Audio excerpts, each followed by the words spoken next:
Hi there. This is a difficult video to make because I want to say so much and yet I want to say so little. I want to talk about this world and yet I don't want to talk about this world at all. I want to talk about the now, but you may say, well, this is your latest fad, isn't it? Your latest fashion exercise in mind games.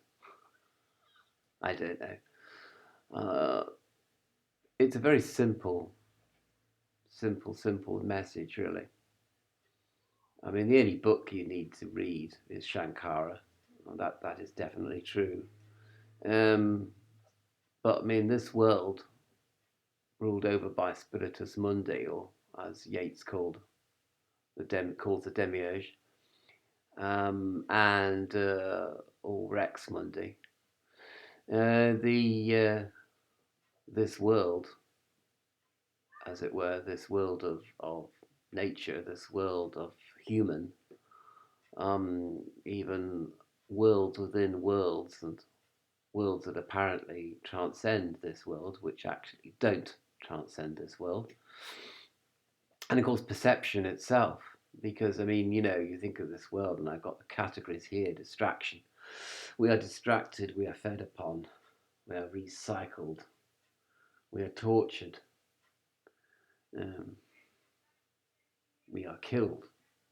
And all this is, a matter of perception, isn't it, really? But perception itself can be corrupted, corruptible, and corrupting. So, you may say to me, well, you're looking at the beer glass half empty instead of half full with all this. And what about the beauty of nature? What about the beauty of love and art and music and all the good things that humans do, apparently? Um, but you could argue that they're just distractions. We are distracted by pleasure as much as we're distracted by pain. We're distracted by worry as much as we are distracted by contentment. And, we can't get down to the business. And what is the business? The business is the now, which is the transcendent quality of mind within our midst. You may say, what about metaphysics? Um, Also could be distraction as well, in which case 99% of the contents of this channel is distraction, isn't it? Because it's more metaphysical speculation. Someone said these are monologues, and a monologue is something which is a sort of discussion with oneself, really.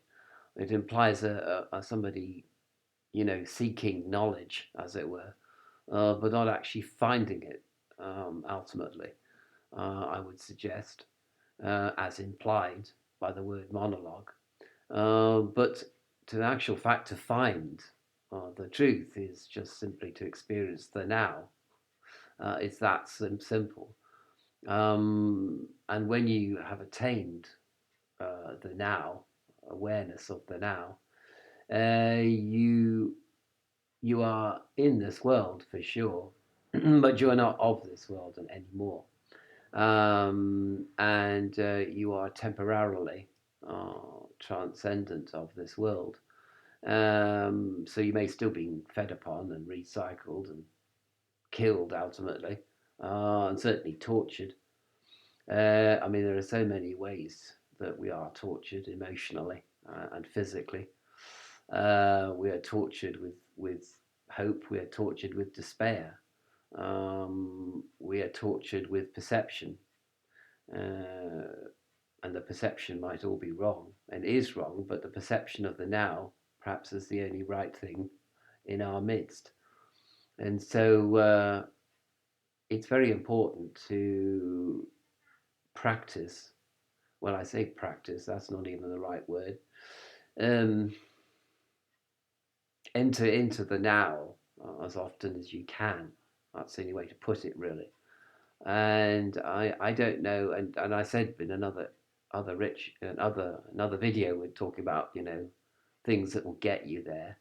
But the things that will get you there, such as ritual and mantra, might be in themselves distractions, based as they are upon metaphysical speculation. And because the thing is that it could all be rubbish. I mean, just because you believe something or feel something doesn't mean to say it's true. And the material world might be all that there actually is. Um, and in which case, the now even transcends um, that concept, uh, because it's the only way of entering into the material world, and at the same time transcending it, without speculating or positing metaphysical theories about soul and God and other worlds and the transcendence and other realities, such as I have done copiously in the course of making this channel. And whilst these stories, these narratives, might be sort of inspiring, might give us symbols of hope, and symbols of contentment and symbols of wisdom, in the midst of chaos and foolishness and madness. Um, they might still be based on absolutely nothing at all, because the material world is all there is, and there isn't even a spiritus mundi, there isn't even a rex mundi. It's just the world, it's just the material. What you see is what you get. Yet, in spite of this, or we are as human beings open to the experience of the now, which perhaps also, well, perhaps all sentient beings are open to this experience of the now. And that is the innocence of so-called lower sentient beings, which is an innocence which we have lost, because we are only aware of all of being fed upon and tortured and killed, and or potentially we are fodder, recycled, and most of all distracted, so that we don't feel so bad about our situation in this world. And yet, the secret is incredibly simple, and incredibly direct, and something which you can experience at any time, without any anchors, even without even the breath. I mean, you're just sitting on a plane or a bus or in a car, and and you just suddenly enter into the now at the flick of a finger. And it could be just a split second. It could be 5 minutes. It could be an hour. It doesn't really matter, because it's the experience of the now that is important. That is the transcendent in the midst of this world. And so, if that makes any sense to you, I suppose that the upshot of this video is, or the conclusion, is simply to enter into the experience of the now as much as you possibly can. And you may just look at a tree, or maybe look at the back of the seat on the plane that you're flying in, and you would just sort of see the patterns or the color of the seat, and you just simply go into the now, into the experience of it, and because that's basically all that we have. I was going to say, start off with the fact that the now is all that we have, because everything else is disappearing, is subject to the forces of entropy, and there is no center. It's all just chaos. It's all just floating specks of light that are dissolving into darkness, and that the now is all that we have, uh, with respect to in respect to the situation that we are aware of. And perhaps as higher sentient beings, we are peculiarly and horribly aware of our situation and are tortured by it, and that's all that we and that's kind of the curse of being a higher sentient being, so-called, is that you're aware of the duality more than lower sentient beings, so-called, which makes you wonder who is the higher and who is the lower. But of course, the advantage, I suppose, of being a human being is that you can make a choice. And I think it's the choice of going into the now. Perhaps it isn't even the experience of the now, um, which you can't actually consciously experience, but you can consciously experience the Christ, the choice. And you know, you can either, so just before you go into the experience of the now, you have this sort of pre-split second of making a choice to go there. And this is a choice of free will, you know, because the actual experience of the now may be beyond will as such, and consciousness as we sort of know it with regard to everything else in this world. So we're conscious, for example, of heat and cold, of pain and pleasure, um, of wanting and not wanting, etc. We're aware of these things, but then suddenly we become aware that we have a choice of either remaining in this world and being aware of this world, and going into the experience of the now, which, as I said, is beyond choice or beyond will, beyond what we can consciously experience. So, but just before you go into the now, you have an experience of choice. And So that perhaps is the blessing of being a higher sentient being, is that we have the horror of being aware of our situation in this world, and also aware of our perception, which is corrupted as well, deeply corrupted and corrupting and corruptible, and yet we also have we'll become aware that we have a choice to go into a transcendental state, and then we go into this transcendental state, but that really doesn't matter. It's the feeling that we have a choice to go there, and then after you come out of the transcendental state, no matter how long it is or short it is, you reflect on the fact that you made the choice to go into the transcendental state, and therefore you expressed your freedom from this world at a fundamental level, at an existential level, really. And indeed, you know, this is the symbol of the Cairo, of the crisis, which means in Greek choice. You know, the Christos, the Christ, is a symbol of this choice that we can make to go into the now. And then we can remember that we made the choice to go into the now. So you have these three stages. You have the awareness of choice, perhaps fleeting experience of the now on some level, and then afterwards you have the remembrance of that experience and of making that choice. And that remembrance is sort of, you know, break this bread in remembrance of me. So maybe that's the sacrament.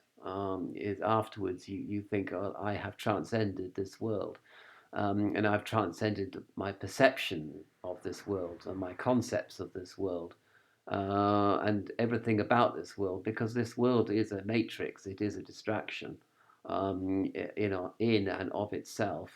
And no matter how much we can, you know, go on about soul and God and Savior and angels and what have you, we cannot be sure that any of this is real. We cannot be sure that any of this is actually as real as this world. And it could be all just another distraction within the matrix of this world. And so, you know, you could actually, in the end, reject metaphysics and religion and everything. You just reject everything except the choice that you make to go into the now, and then the remembrance of that choice after you have come out of that transcendent state.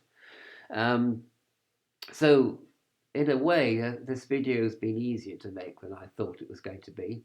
Whether it makes any sense to you, I don't know. But there's nothing special. Okay, there's nothing special about the now, and there's nothing special about you going into the now. You know, you can't set yourself up as a master of the now. It wouldn't make any sense. You can't. There's nothing special about you. There's nothing special about the group that you might join that experience the now collectively, which you can do. You know, a group of people can meet together and experience the now together, but there's nothing special about it. Nothing special about your group, and you're not saved, or you're not a master, or a magical order, or you know, some kind of chosen people, or something daft like that. You know, it's very, it's just a simple going into the now, and that's all, and the making of that choice, which I think is an element which perhaps means that the transcendent state has some effect on the consciousness of the mind, even though it's in the world. You know, so when you have the remembrance of the transcendental state, you're neither in transcendence or the world. You're in a sort of third place, as it were. You're the third place of making a choice. And people often say, you know, that alcoholics say that, you know, every day they make a choice not to drink, and it's that choice actually that is the source of their liberation from being enslaved to mind-altering chemicals such as alcohol. And it's not really even not drinking alcohol. That's not the point. The point is making the choice of not drinking alcohol today, and then you know you remember at the end of the day that you made that choice. I mean, obviously, you can't be sure what will happen tomorrow because this world, with all its distractions, with people that feed upon you and energies that feed upon you, the idea that you are going to be killed eventually and recycled as if you were just some, you know, piece of nothingness, which you are, essentially, and tortured in the meantime. um, but that doesn't really matter. Well, tomorrow, you could succumb to everything that the world is. But today you made a certain choice, and you remember making that choice, and you remember doing the thing that you chose to do, which is of great significance. Either going into the now or not drinking alcohol, and that is the sacrament that is symbolized by the word sacrament. That's what the word points to, all that sort of consciousness. Um, but it's not actually like, you know, there are no fairies at the bottom of the garden. There are no sort of like paranormal, magical, psychic energies sort of running around the place. You know, there's no need to break Occam's razor and go into the sort of metaphysical fields of speculation in order to arrive at this very, very simple conclusion that the now is all that we have and all that we are and all that actually is.